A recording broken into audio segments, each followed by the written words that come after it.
Today's question is 1000 wave power fishable? So that's what we're going to talk about today. Also, at the end or towards the end of this video, I want to go over casting, because a frequently asked question is, how do you get far casts with a jerkbait? A lot of people ask, do you throw it with a weight on it? Do you throw a Carolina rig? So I'm going to go over that as a refresh, because I haven't really covered that in a while. It's been quite a few episodes since that. But let's start with that 1000 wave power. That's what we're seeing back there. And I'm out here for a reason, to see if it's possible, which I know it is. And I want to cover why it's possible, because it's not just, oh, I see 1000 wave power, I'm gonna go. So we'll go into depth about that. But in short, it has to do with what a lot of people don't really talk about when it comes to surf fishing. It comes down to wave period. And wave period, what that is the intervals between the crests of the waves.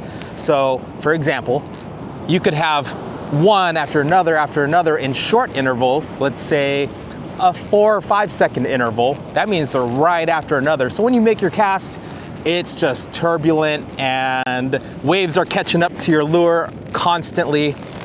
But in today's case, we are looking at 14 seconds wave power. So that means you'll see the crest of one wave, 14 seconds later, you'll see another. See one wave, 14 seconds, and you'll see another. So you're gonna see that in today's fishing, but the wave power is strong, which is 1000, as I mentioned. So the power behind those waves is pretty gnarly, but we are facing an incoming tide all the way up till 9. So that gives us 2 hours of fishing. Hopefully we can find a bite. I'm prepared to throw jerkbait or Carolina rig. But all these things you can find on a couple different websites, mainly Surf-Forecast, but also if you want, you can sign up for Fish Notify, which is another website. I will link those both below. Fish Notify is cool because you can actually click a link and enter your email and give you notifications on the specific beach that you can look up and have notifications on what that week's fishing looks like on a scale of 1 to 100. So it's really easy to get that in your inbox and kind of remind you, hey, it's gonna be a good week of fishing. So check out Fish Notify as well. But yeah, that's what we're facing today. 14 seconds in between. Let's fish. We really gotta keep an eye out for sweeper waves today. As you can see, the water's already coming way up. I did find a cut earlier, and hopefully we can find a bite or two here. I am, however, since the water is coming way up and I can't get really into the water very much, probably not past my knees, I do have the Carolina rig ready to swap out, but I will start with the jerkbait. Fishing solo, so be safe out there, guys. I know it doesn't look like it, but you can definitely feel the wave power. There are chances of sweeper waves, so always be careful.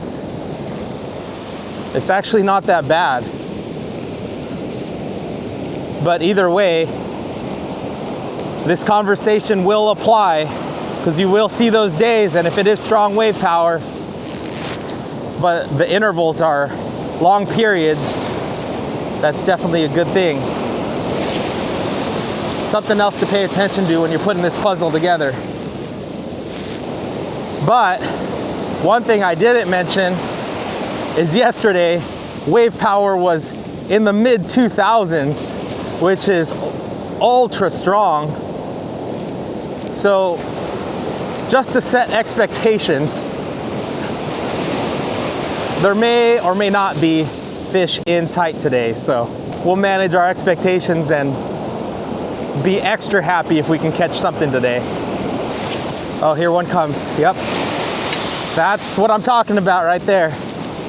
As soon as it crests, that power comes in behind it. Yeah, that came maybe 10, 15, 20 yards behind me. Look at that. Really fast. Those waves can come in. So be ultra careful, especially when you're fishing the cuts. They're the same things basically as rip tides, and they'll suck you in if you're not careful.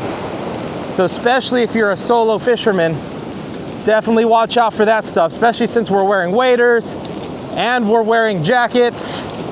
You do not want to take a spill, and worse yet, get sucked in.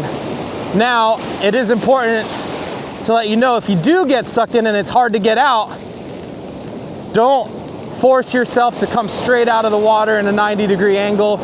You can kind of crab walk sideways, and that should help you get out. Try to get out of the rip and in front of a sandbar, and that'll help you get out with less energy wasted. Because if you're fighting the current, that's a losing battle, especially in a strong rip with 1,000 wave power. Ultimately, I don't recommend fishing 1,000 wave power, but if the intervals are nice and long like today, it's fine. And it also depends on how protected the beach is that you're fishing.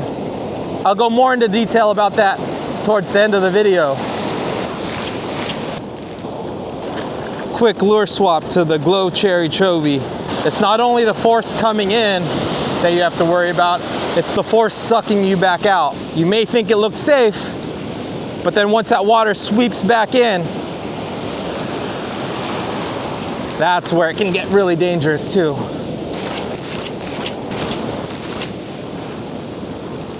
At least the wind is in my favor.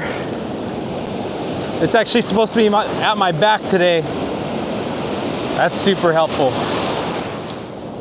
But as I mentioned, yeah, it depends on the structure around your beach, what points are around buffering the water, if there's any jetties nearby, helping to diffuse that wave power. Wave power basically gives you an idea based on where you're fishing. So if you're fishing a bay or somewhere with a jetty, of course you will not be getting that full brunt of that 1,000 wave power. Just really depends on where the current is coming from and how it's bouncing off the land. If you're on an unprotected beach and you're getting the full force of that 1,000 wave power, that's when it can get really gnarly. Yeah, I'm lucky right now. I'm in an area that has a bit of a buffer. But the farther south I go with the e-bike, the less of a buffer I have, so the rougher it will be. So I don't know how far down the beach I'm gonna go today. Maybe not very far.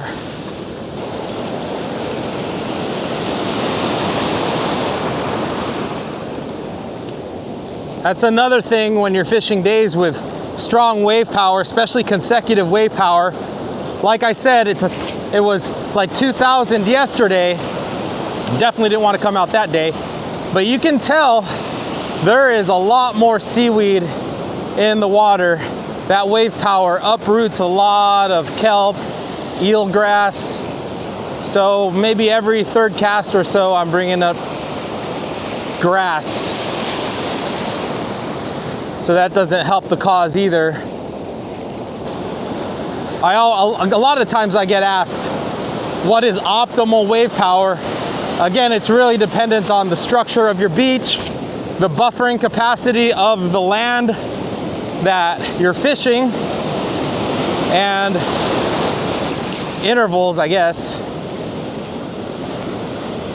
But I like 200 to 300 for most of my beaches here, especially open beaches. Let's say that.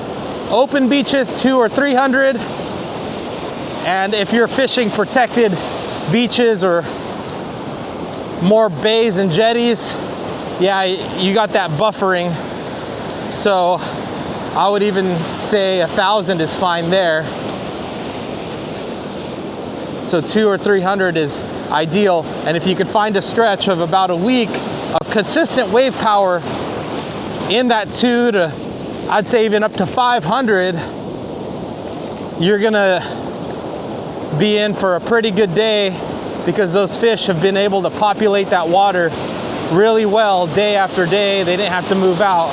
So right now, these are challenging conditions because it was really rough yesterday, and to expect those fish to to be in tight after a rough day all day yesterday is asking a lot. But we'll see. I'm not gonna quit. As I mentioned, I brought the Carolina rig so I can get out farther if I need to, if the wind calls for it, or I'm just really wanting to get a bite. I'll swap out to the Carolina rig. I'm not at that point yet, but I see it in the horizon. Not too far into the distant future. I only have 2 hours to fish really until peak high tide, so. That's the nice thing about the Carolina rig is since it casts so far, you can fish into low tide. But the wave power is supposed to increase also as the day goes on. Also, not ideal. I sound like a negative Nancy. Why did I even come out? Just kidding. I needed to get out here and see. It's just been so rough. I'm gonna move down the beach. This doesn't seem to be holding anything. It looked good though. I'll probably skip a couple holes and go from there. Again, I'm not planning on going too far down the beach. The farther I go, the worse the wave power, so let's kind of comb, but I'm definitely not gonna fish the next cut over unless something miraculous happens and it just looks amazing, which it almost kind of does. It might be worth it since the fish could be so sporadic. We'll take a closer look.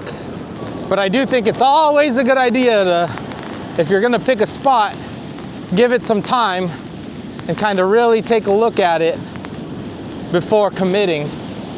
Because sometimes those waves can be really deceiving. Yeah, that's a big rip right there. Really dark in the middle, but you could literally see the water flowing out and pushing out. Sandbar on each side.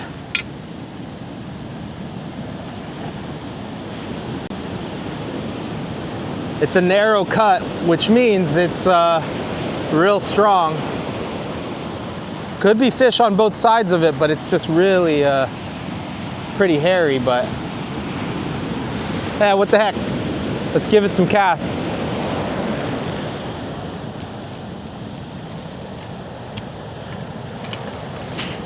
Never know. You never know.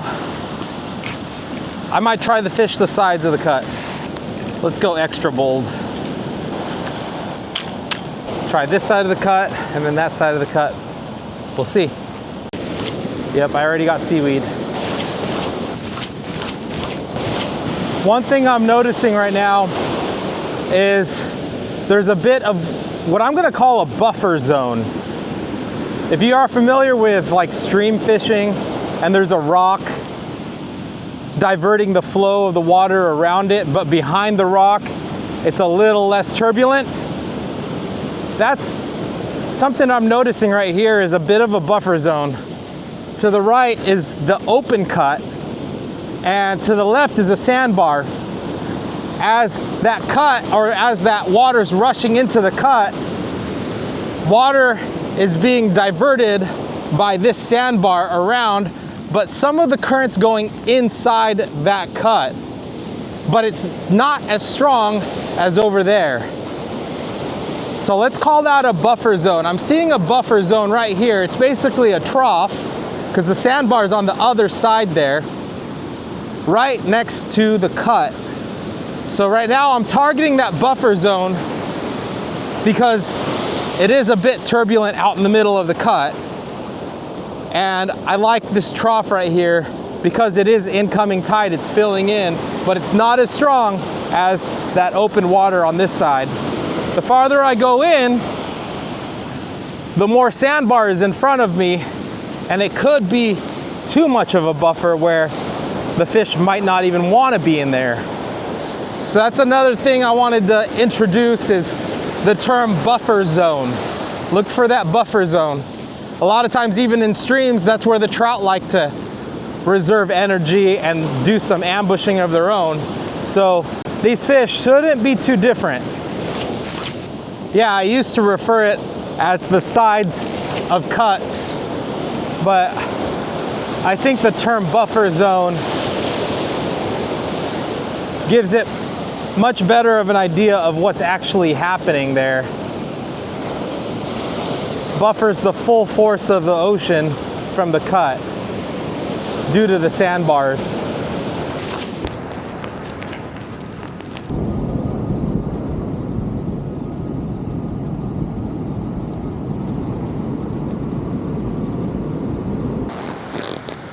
This could be good. Right here. I did skip a lot of what I call walled off beach, which is sandbars for long periods, cutting off the flow. I'm gonna try here a little bit. This looks pretty buffered, but there's still a cut.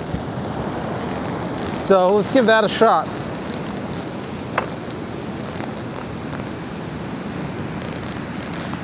It's a bit of a buffer point, nice trough right there. Cut on this side, but there's a small sandbar. It's not very high, but then it gets peaked right there. So there's kind of two cuts right next to each other and a sandbar right in the middle. So two cuts kind of forming in this way and in this way, but buffer zones on each side. Nice trough on this side. A lot of targets. Let's see if there's anything home.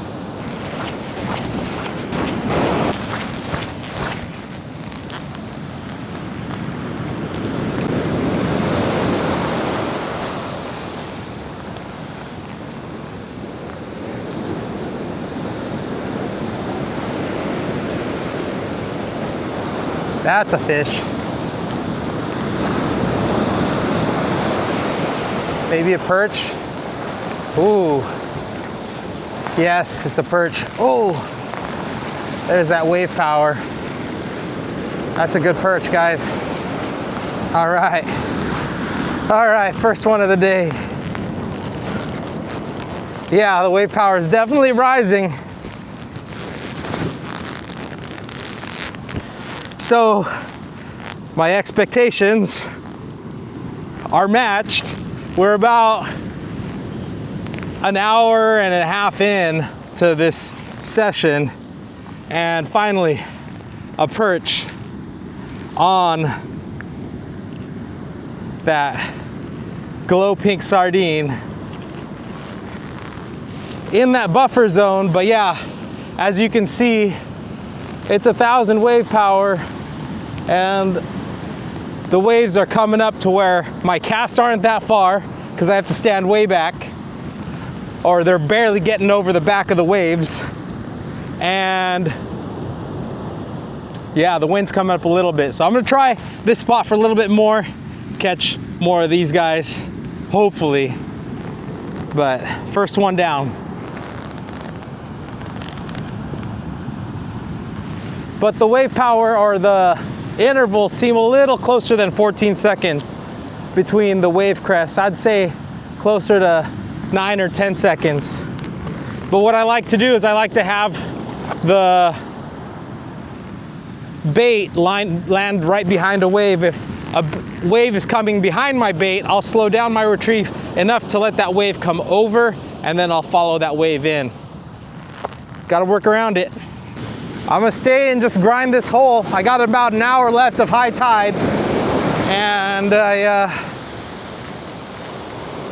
don't want to go farther that way because I know it'll just get rougher, especially as time goes by.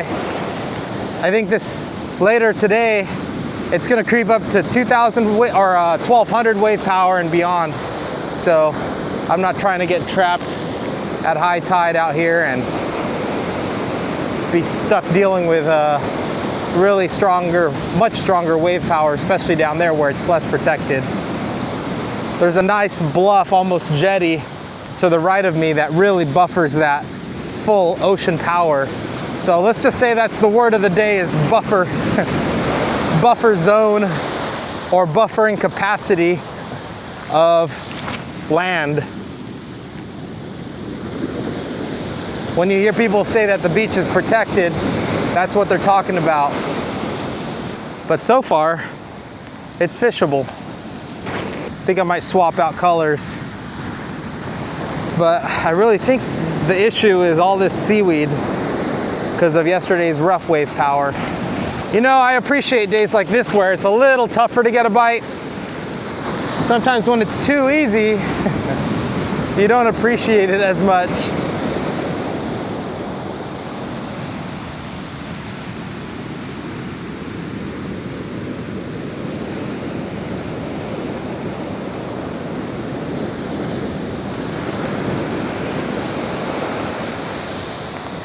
Oh, that's a good sweeper. Look how far behind me that thing went. Yeah, that's at least 15 yards. Oh, shoot. Yeah, that impact, especially when they stack on top of each other and rush up, combining forces up the beach, that can get real dangerous. Yeah, I'm definitely staying put. I know there's guys up north, they'll message me or leave comments. Oh, 1,000 wave power, that's nothing. Okay, but yeah, those guys, a lot of them are from up north where this is real common. But especially since we have the tools to measure, why not use them and pick and choose your days? Sometimes it's better to stay home and take care of that honey-do list. Save up your fishing days for better opportunities.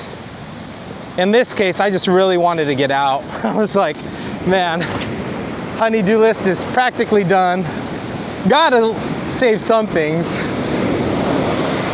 But yeah, this was a barely window basically. It might be a good idea to switch to the Carolina rig here soon, especially now that I kept the fish. I think that might be a good call. Got one to eat the Carolina, or got one to eat the jerkbait. The Carolina rig will allow me to stay a little farther back, get a little more distance, and just target perch. Got the Carolina rig tied on, size 2 hook, got 'em baits, craw, motor oil, red flake. 1.5 ounce weight, about a 4.5 foot leader. It's rough, so I'm going with heavier leader. It's gonna act the same. Only thing different is since it is turbulent, if it was lighter wire, it would tie itself in knots in the water, especially if I go with a bit of a slower retrieve, but I'm gonna have to be pretty fast with this based on the conditions. But it's about a good time to switch up. About 30 minutes of incoming tide left. See if we can't bag a couple more. I think if I didn't have that perch in my perch pouch already, I think I would have stayed with the jerkbait a little longer, but I don't want to just take home one fish, so I got to swing for the fences here. Move to more protected water behind a sandbar. Oh, there's a fish. There's perch here.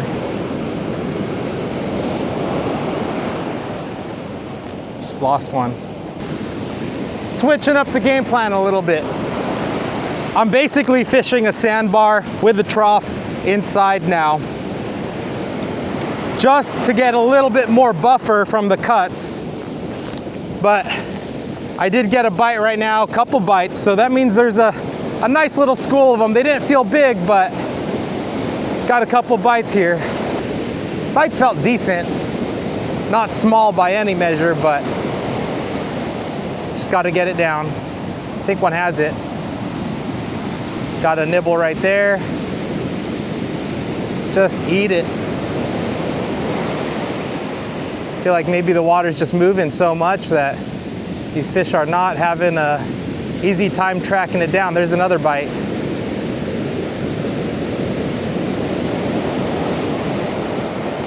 But they're not far. They're really close actually.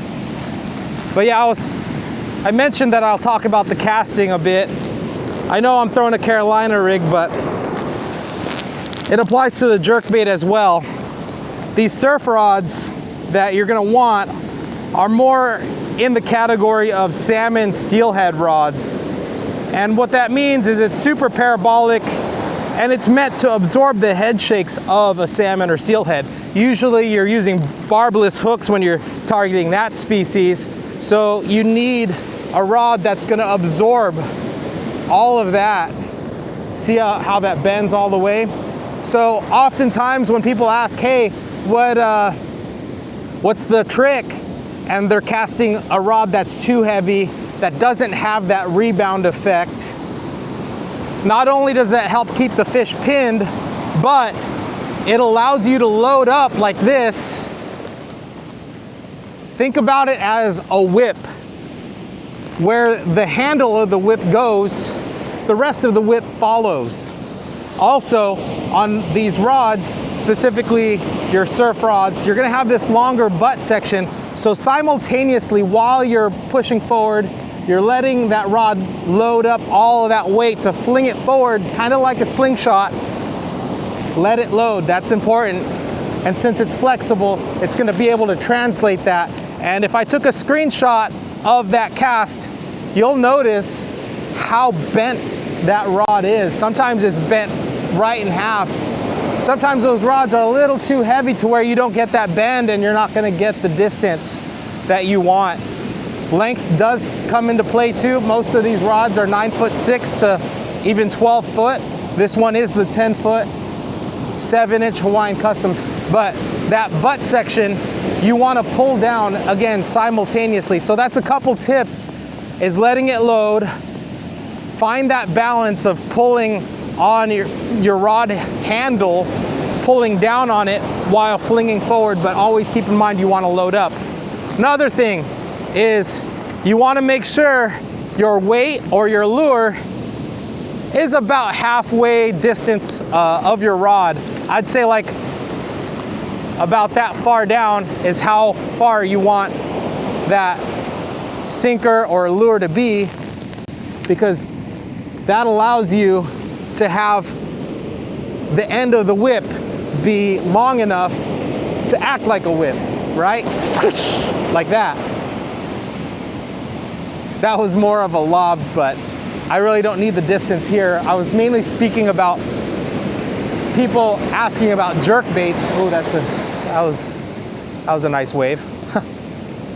But yeah, hopefully that helps. If you guys have any other questions, other people are in the comments too. What are your tricks to good casting distance, specifically with the jerk bait? I'll leave some screenshots here just so you get an idea of how really flexed out that rod is when I'm making the cast, when I'm actually throwing a jerk bait. There's a fish. Oh, it came off. There you go. Oh, come on. Take it. These fish are being super finicky. Either that or they're small, or I need to size down my hook. I'm using a size 2. Oh, there's one. Oh, come on.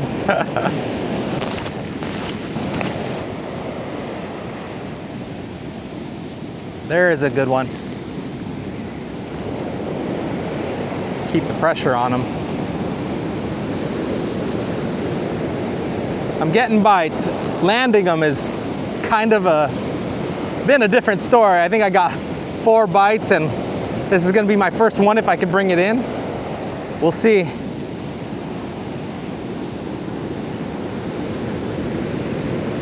Oh yeah. That's a decent perch. Finally got one to eat. You'll notice a lot of time you'll get them on the bottom lip with any soft plastic, really. I've talked about this in other videos and surf fishing groups, but the weight of the hook makes it swim upside down that way. So when the fish eats it, they'll get it on the bottom lip a lot of the time. But yeah, there you go. Awesome.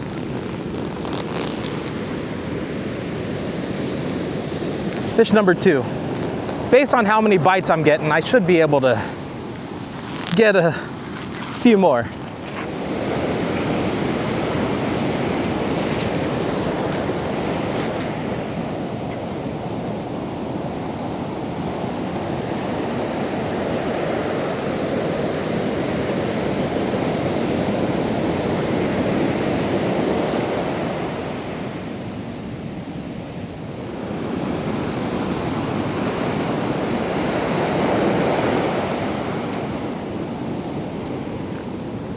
There you go. There's another one. He's a little in tight. I'm not setting the hook now. I'm basically starting to wind faster when I get a bite. Yeah, sometimes pulling the hook away is what happens when you set the hook. But yeah, these baits are super durable. Third fish on it, multiple bites, still got both of its claws. Not the biggest, but I'll tell you what, my grandma will be happy. She likes these. They make sinigang. They really like that. It's basically sour fish soup. So that size is perfect. Bites.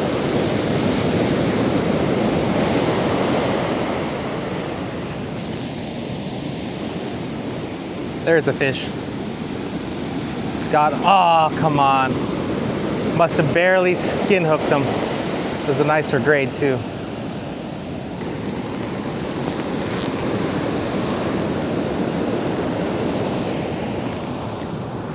That was a good one. Can't get them all though. There you go. That's a good one. Make sure that hook is buried. Oh yeah. Oh yeah. Yeah, bud, that's a gooder one. Terrible grammar, but that is a good one. More better. Oh yeah. That's the best one of the day so far on the grub, guys. Oh, and he swallowed it. Oh my goodness. He disappeared that bait. Sheesh. It's like, call you Houdini. The Houdini perch. Can't even see it.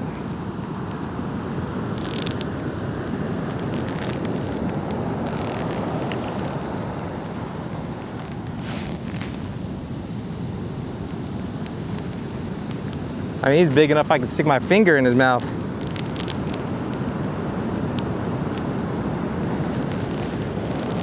Yeah, that's a better one.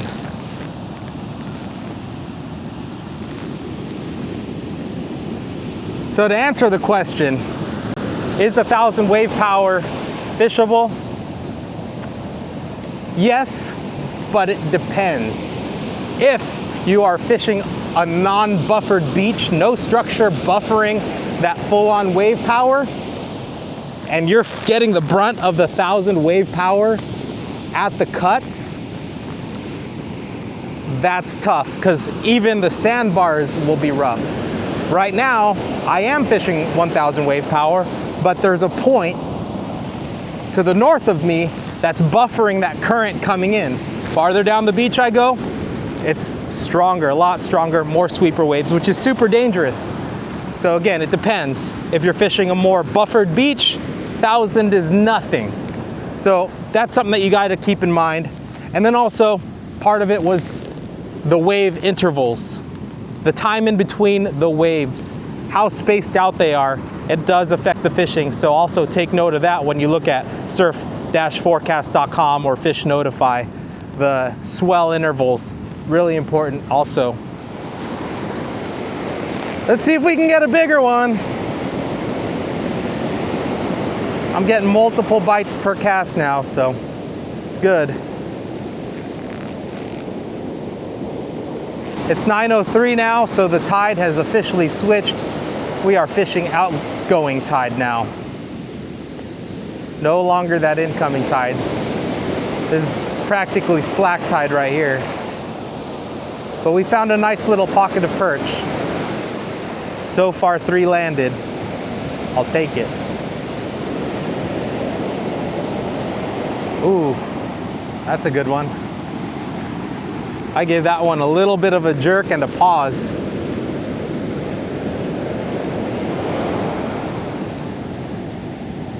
Doesn't feel huge, but it's a fish. Oh, I might have I might have lost it. Spoke too soon.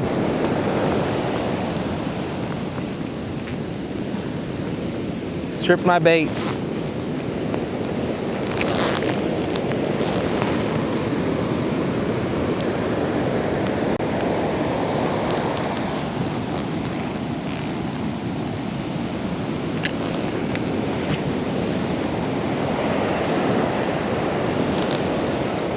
Yeah, they're not far at all. They're just right there. So that's the beauty of the Carolina rig. If it is rough, you don't have to get anywhere near the water. Getting bites. There's one. Ah, did he come off? Came off.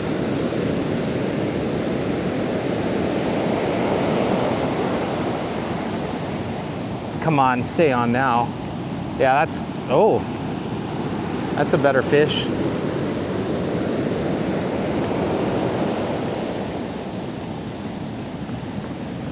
He's coming in. Made a good initial run. Oh yeah. Oh yeah. All right. That's fish number 4 on this one grub. I'll take it.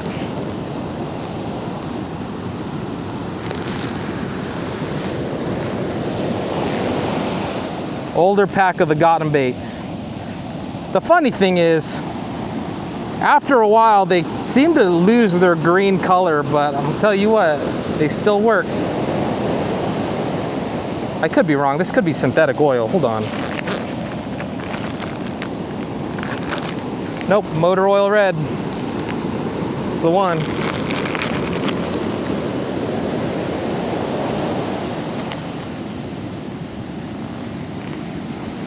They're made by Geo. I carry them on the shop.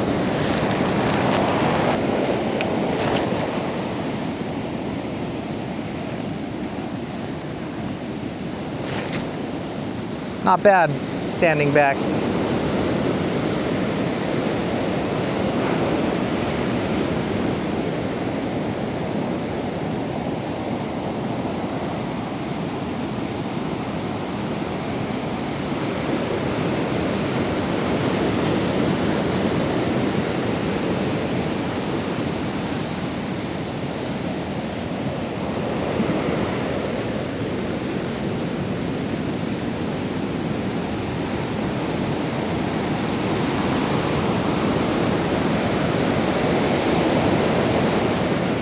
Yep.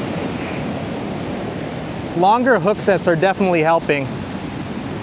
Like sweeping hook sets seems a little bit better for this perch bite on the Carolina rig. That's a good one. Yeah, that's a nice one. On the bottom lip.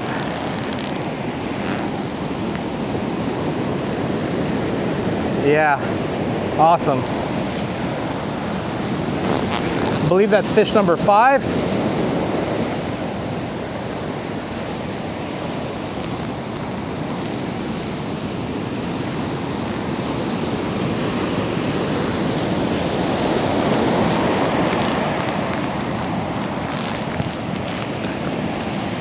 Nice.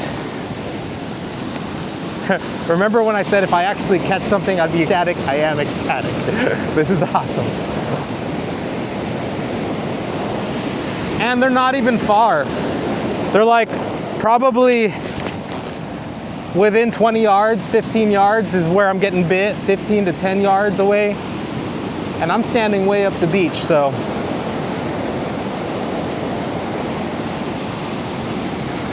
It's safe to say I found a nice little pocket of them. There you go. I'm just gonna keep reeling, pause a little bit every now and then. I'm getting bit, but once I get a good bite, I'll go faster, raise my rod tip a little bit. No, came off. Any other? Just want to feel that solid connection. That's what I'm looking for, especially when you're on a school of them. Just wait until you have a solid connection and then really speed up. Yeah, see, it stripped my bait down. Still good, but the more I fix it, the looser that plastic's gonna become. I'm just gonna switch to new plastic. I bet I'd have a little bit better of a hookup ratio if I used a little smaller of a hook than this size 2, but I think I'd rather try for the bigger ones, leave the bigger hook on.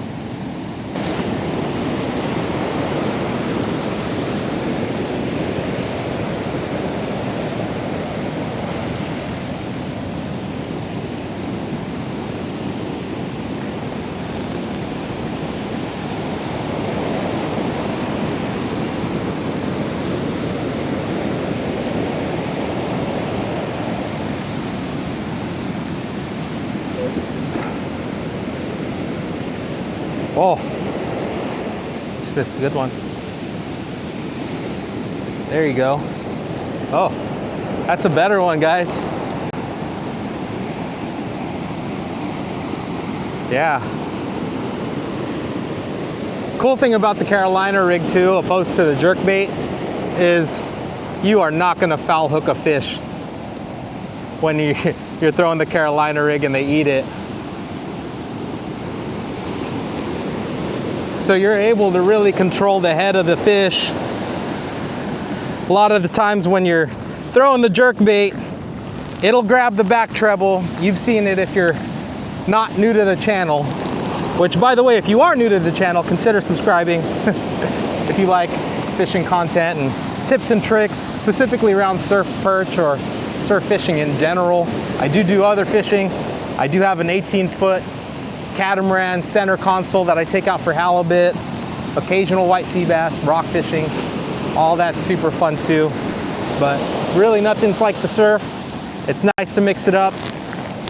I do like getting on charter boats every now and then as well. That is also fun.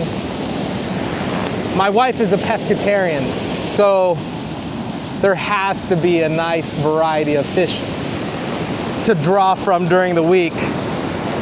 When we were dating, she used to go to stores and get the frozen brick food and brick fish.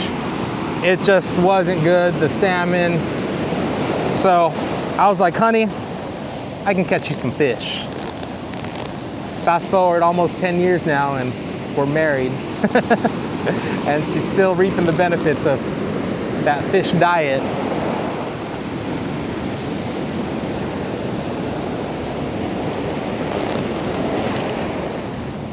I am tempted to close it out on the jerkbait. I mean, there's a lot of perch here, so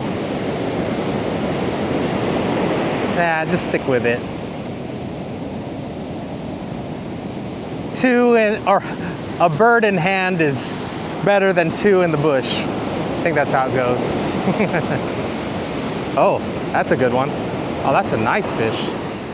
That's a nice perch. That one's got some pulls. That's a good fish.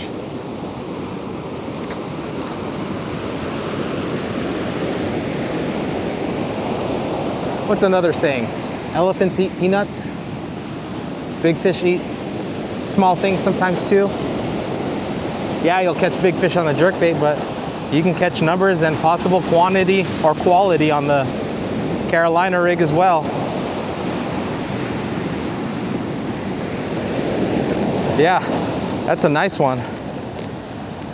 No matter what you caught that one on, it's a good one.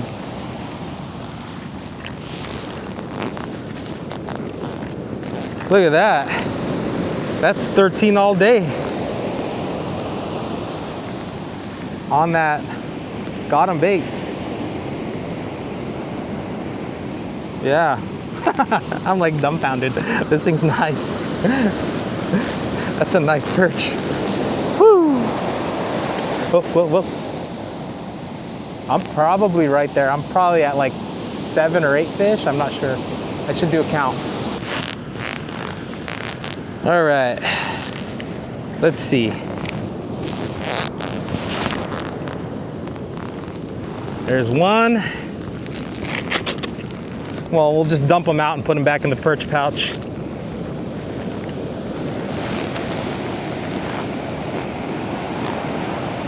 That's pretty decent. All on the Carolina rig pretty much. A bunch of them are still alive, but a lot of them are all bled out already. All right, so we got 1, 2, 3, 4, 5, 6, 7, 8 fish. 2 more to go, and we're at limits. It's not gonna take long. For if some reason this is your first time seeing the perch pouch, I designed this thing back in 2022, I believe. It says it right on the pouch, yep. 2022, I designed this because I was tired of going back and forth to my backpack or my bike or my truck to put fish away. But now, when I'm on a spot, I don't have to waste time going back and forth to my car. Just throw them in the perch pouch. Again, if this is your first time seeing it, it allows your fish to bleed out. If you're in like knee-high water, half the pouch will be in the water, and it actually has drainage holes that allow the blood to flow out, sand to get cleaned off your fish.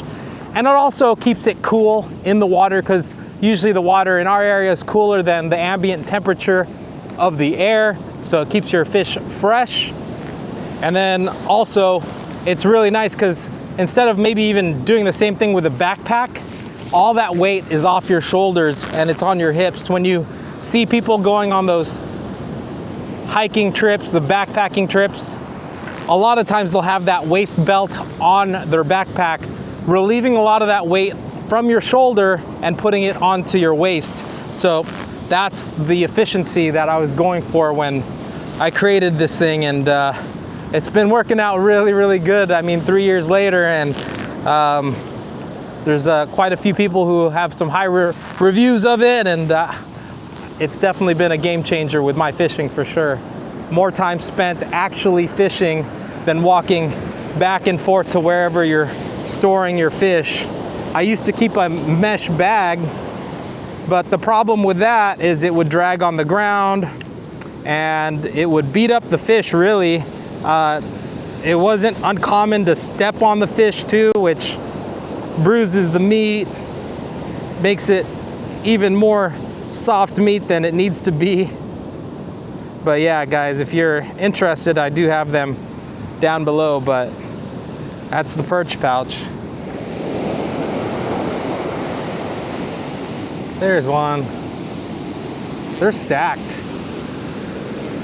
They are absolutely stacked. I was getting bite.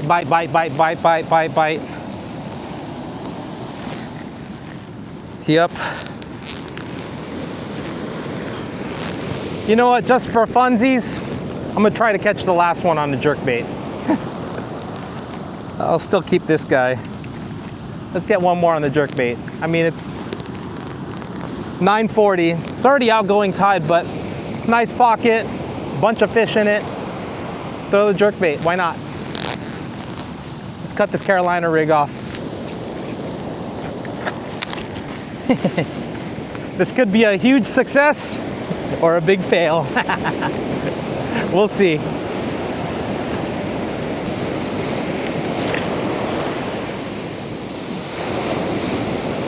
My bites have been pretty close, so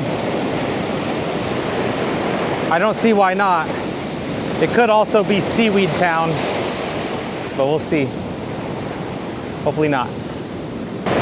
Oh, they definitely want the Carolina rig more than they want the jerkbait so far. I was getting a fish nearly every cast with the Carolina rig. Some days they want this more, but today seems like a Carolina rig day for many reasons. Good thing I only have one left to go. One fish, come on. Oh, dang, I just missed one. One more fish, come on.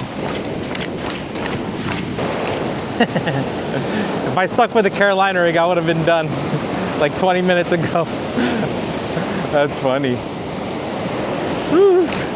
They did not want the jerkbait today.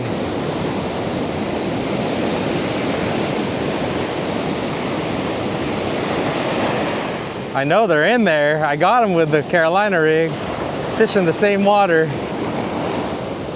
And there's definitely some in there big enough. There you go, come on. There, oh, come on.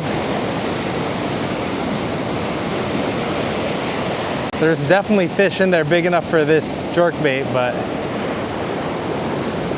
they are not on it like the Carolina rig, and it's not really a big surprise.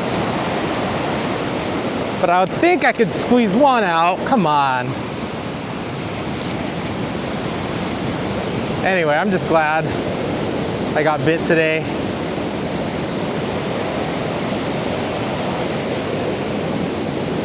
No matter how I got them.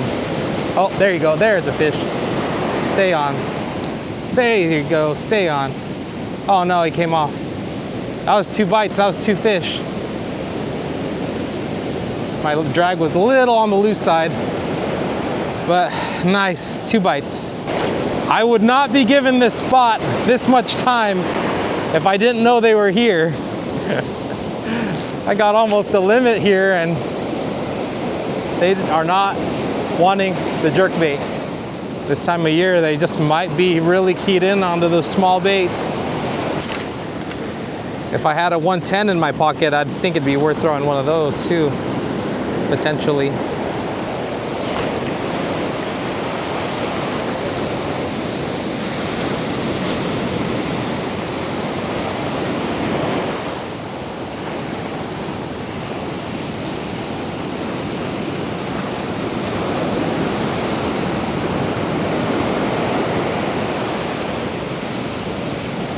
Oh, there you go.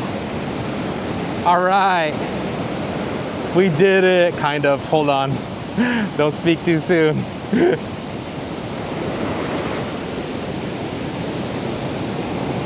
Man, he smashed it. There we go. Oh no. Lost contact for a second. But there's the limit fish, boys and girls. Oh, just came right off. Yeah. Oh, it's got some damage. Probably got grabbed by a sea lion or a bird in its youth. But there you go. There's the limit. Yeah.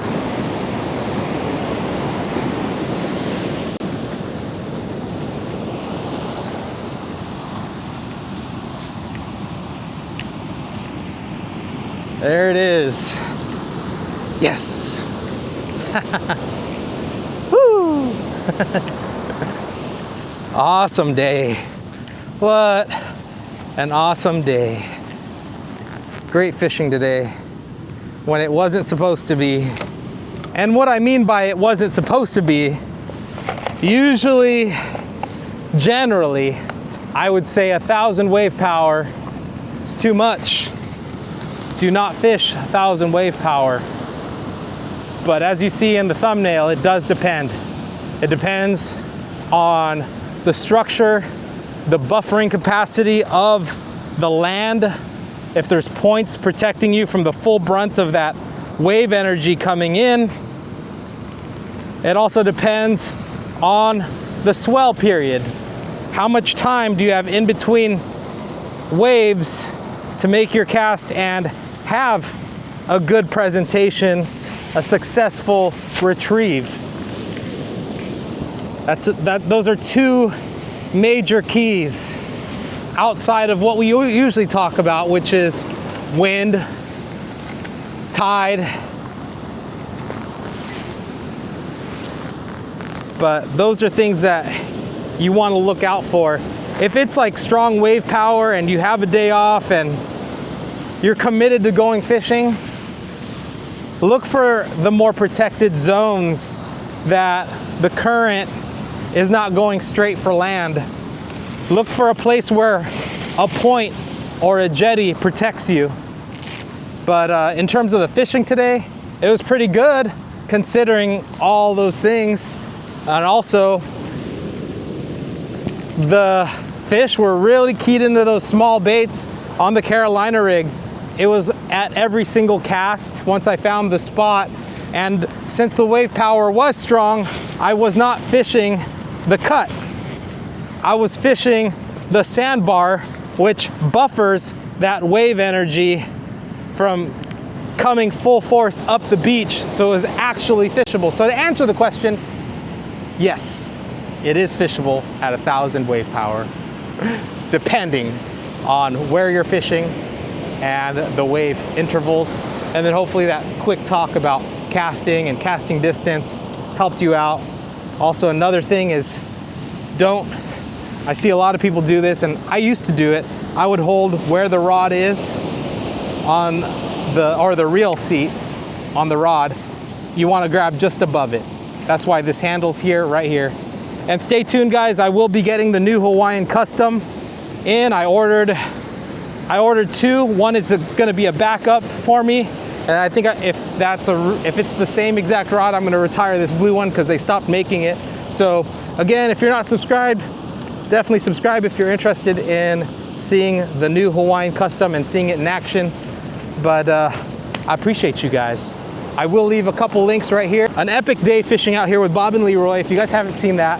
But also I will leave a staple for those who want to refresh on reading the waves. I'll leave another one right here where Vince put the camera on his head. We set the drone in the air and shot how to read the surf. Stay tuned, guys. We'll catch you on the next one.